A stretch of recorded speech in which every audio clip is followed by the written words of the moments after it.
Here I've got Samsung Galaxy Note 10 and let me show you how to reset accessibility settings on the following device. So at first, let's open list of all applications, then find and pick the settings. Now you have to scroll down and open General Management icon.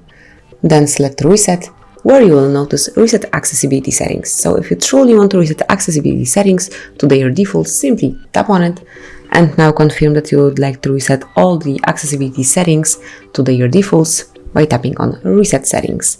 Now you have to confirm it one more time as this operation cannot be undone, so if you are 100% sure, click on Reset. Wait a couple of seconds and that's it. As you can see, accessibility settings have been reset. So that would be all. Thank you for watching. Please subscribe our channel and leave the thumbs up.